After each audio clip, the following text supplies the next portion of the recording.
Hello and welcome back to all my traitorous dragooners out there. Sorry there was no Tifa in the thumbnail of this one, but hey, they can't all be winners. We are united once again on this video platform for a deck tech of moderate validity and substantial enjoyment. Yes, of course, this is Commander in general, and we have all been fawning over a plethora of new Commander cards coming out with the latest Final Fantasy Universes Beyond set, and there seems to be something for just about every playstyle here. Being who I am, it's not usually the strongest of the commanders that catch my eye. It's the really weird ones, and today's deck tech is no exception. This is Kain Traitorous Dragoon, and he is indeed a strange one, as you'll see shortly. Some might even say janky. Some might even say not to build this deck because of all the hoops you're gonna have to jump through. But that's what separates me and a good Magic the Gathering channel. Taking a look at Kain here, he is a mono black commander, which already is a little bit strange because I don't tend to play a lot of mono black. They are 3 mana for a 2/4 human knight with 2 abilities. Firstly, they have this templated ability we actually see on a couple of cards in this set called Jump, which means that during your turn, Kain has flying. So basically, flying light. It's not a huge deal that he doesn't have flying as a blocker, because as we're gonna see, we're gonna want him attacking as much as possible. Kain's second ability says that whenever Kain deals combat damage to a player,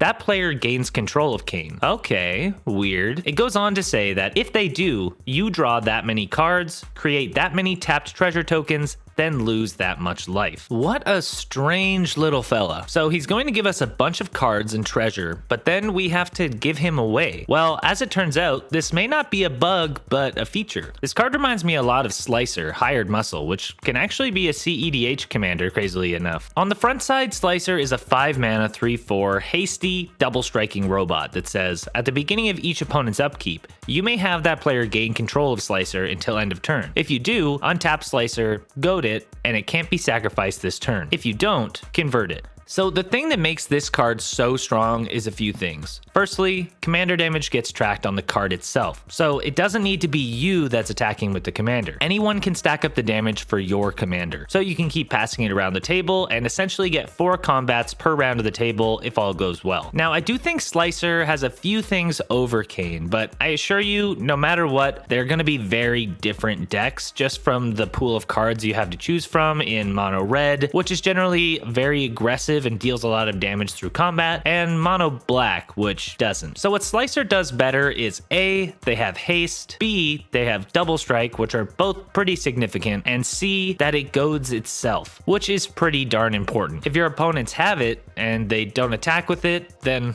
what's the point? Kain, on the other hand, besides being in a totally different card pool, gives cards, treasures, and also drains our opponents.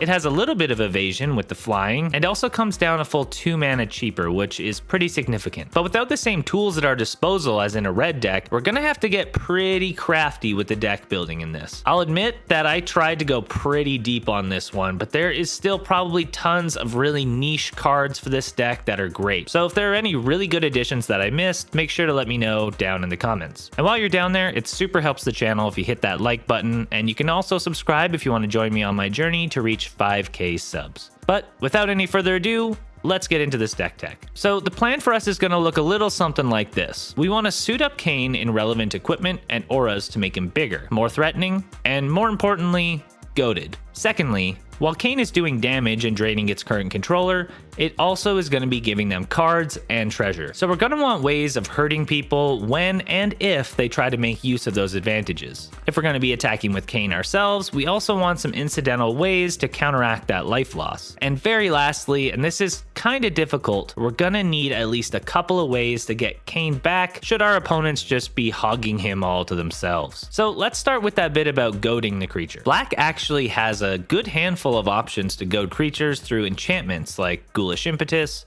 Parasitic Impetus, Valve Malice, and Valve Torment, which are essentially all the same, but each have their own little upsides as well. Essentially all the same. Essentially all the same, but each have their own.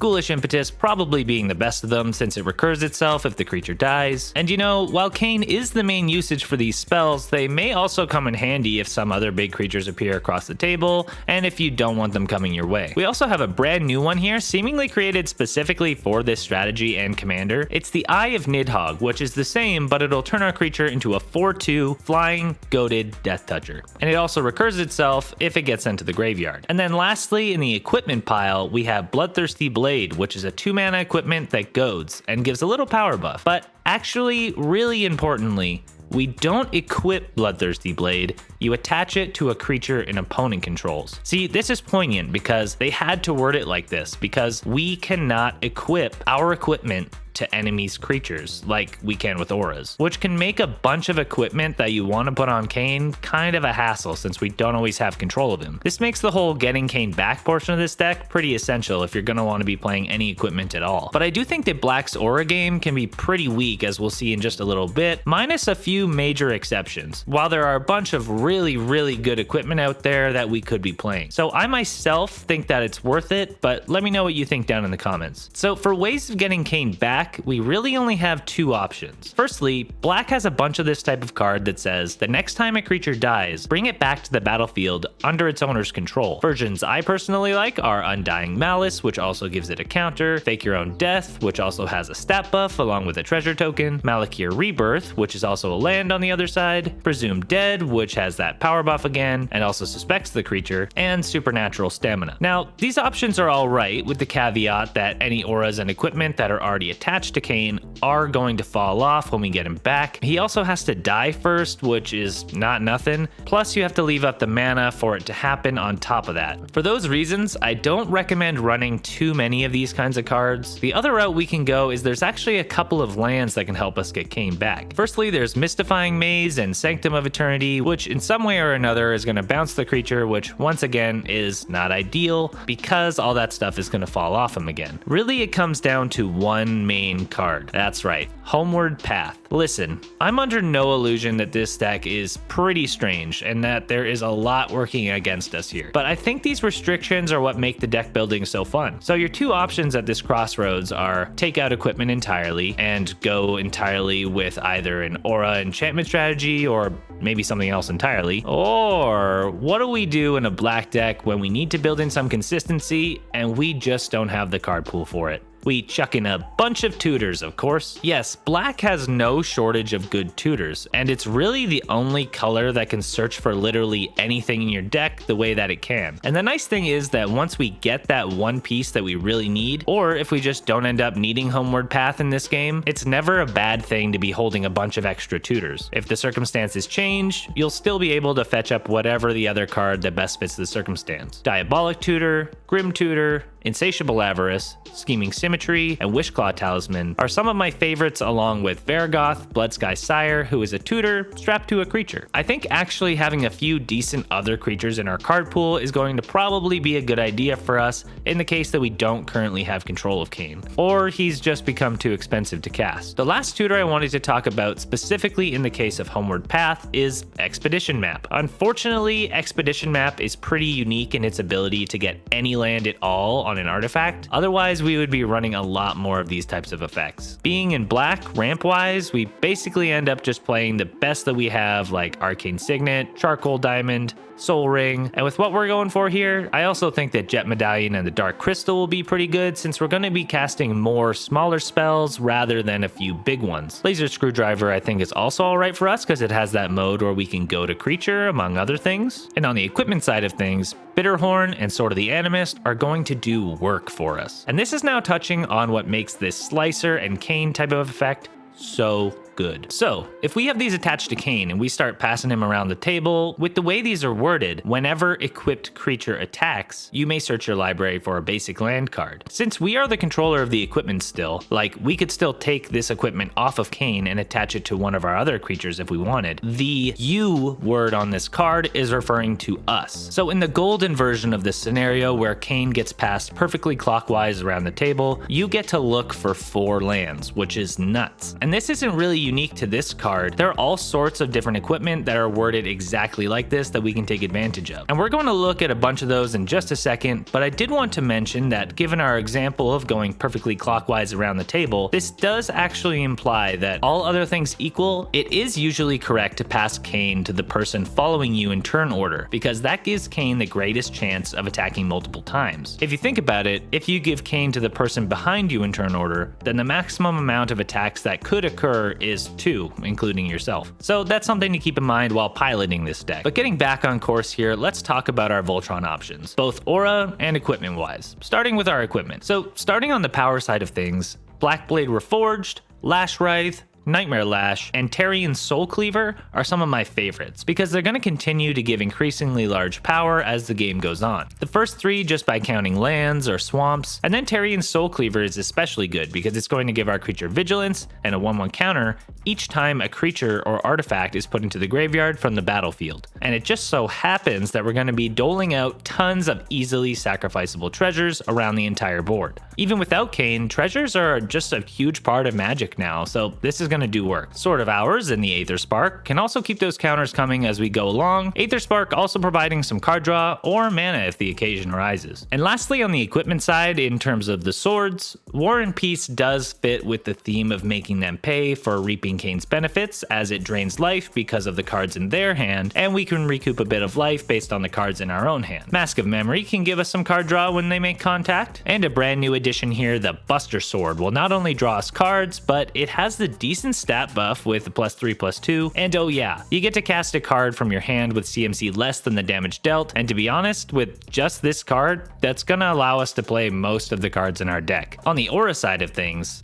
get pretty interesting. Besides Endless Scream and Night Howler, there aren't really a ton that are going to turbo boost our power in black, although we can get some one-time boosts if we're looking at the instant side of things like Howl from Beyond and Hatred if you're trying to just sneak in a win. There are a decent amount of smaller enchantments that come with a flat buff and a little bit of evasion like Cultist of the Absolute and Demonic Embrace, but the flying is largely unneeded, so I'm a little torn with stuff like this. Same with cards like Untamed Hunger, which give a flat buff and Menace, which is fine, and cards like Grisly Transformation, but I just am not sure they're really worth the mana for us. They're not horrible, but I think I would rather just play lands like Minas Morgul, Rogue's Passage, Shizo, and the Black Gate in most cases. Maybe throw in a Trailblazer's Boots and call it a day. On top of that, playing a lot of targeted removal is a great way of making sure that Kain doesn't die to bad attacks. Low to the ground spells like Baleful Mastery, Defile, Withering Torment, Overkill, Feed the Swarm, and Go for the Throat are great options. And Astarion's Thirst is great because not only does it exile, but then you get to put that many counters on your commander. Treacherous Link is a really funny one for us because when it gets blocked, it's going to take that damage and deal it to its controller instead. And Vampiric Link is worded in such a way that unlike regular lifelink, this card refers to you, so you'll always be the one gaining the life. And the last most important thing that black does with auras is make us have to deal half the damage to our opponents to kill them, by instead of killing them with commander damage, killing them with infect counters. Oh yeah, baby, we're going there. Cards like Phyresis, Snake Cult Initiation, and Necrogen can get us stacking on those counters quick. I think these, plus the counters on Kain, might be reason enough to reserve a land slot for Karn's Bastion. While we're on the topic of lands, Witch's Clinic is nice because we can give Kain lifelink only when we're attacking with him. And like I mentioned, I think we can build in a little bit of life gain for ourselves to serve a few purposes. Firstly, to offset Kain's ability, but secondly, because some of these options can also serve as other creatures to equip to if need be. They can also be blockers, and maybe they can just gain us enough life that we just don't have to block as often. And I think we're going to need some way to dissuade people or make us more difficult to kill, since we are dedicating a fair amount of our cards here to other parts of our strategy. And it's very possible our opponents have a decent board presence. Cards like Twilight Prophet are great because it already has some evasion as an attacker, plus it's going to draw us some cards, gain us some life, and and drain our opponents. Another vampire, Bloodthirsty Conqueror, is also a great attacker, being a 5/5 with both flying and death touch, but it also says that whenever an opponent loses life, you gain that much life. And being that we're encouraging everyone to attack with Kain, this could be a lot of life we're gaining. We also have this type of effect on Exquisite Blood, but for what we're going for here, I think the creature version is going to be more worth it for us. Cryptghast can give us a mana boost, might be a little bit overkill considering the CMC of this deck, but since we're trying to cast more smaller spells, we could just use that extra mana to add an extort trigger to all of them, draining that little bit of life from the table each time. And as our highest end card here, Archfiend of Despair is of course a fantastic attacker, but they also say that both our opponents can't gain life, which is pretty huge, but also at the beginning of each end step, each opponent loses life equal to the life that player lost this turn. So we can really double down on the pain. The other way that we can compensate for not running a ton of creatures is twofold. One,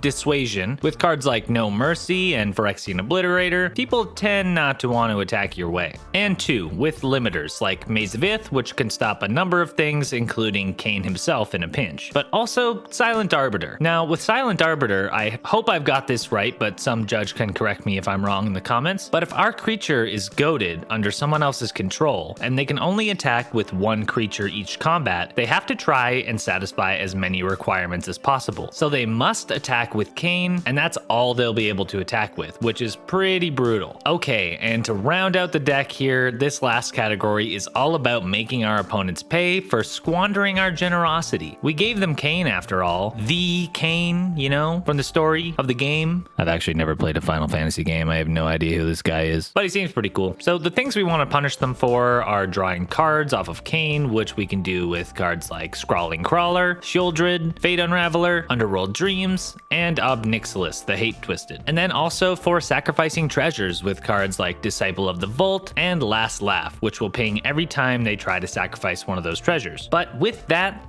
does bring us to the end of this really crazy deck tech. I know that this one feels a bit zany, but I think it's a pretty cool build. And I spent a long time going through like tons and tons of cards that didn't make it into the final version of the deck. So if you want to take a look at some of those, I have a pretty big maybe board on my Archidect. It's also a great place to go if you just want to see a really clear look at the whole deck broken into categories. Link is down in the description below. And once again, while you're down there, please hit that like button and subscribe if you haven't already. Leave me a comment letting me know what you thought about this deck tech, what cool cards I missed, and what decks you're building from the Final Fantasy set. I respond to pretty much all of my comments, so let me know. Thank you once again for watching and supporting. Until next time, this has been Commander in General, and I will see you in the next one. Peace.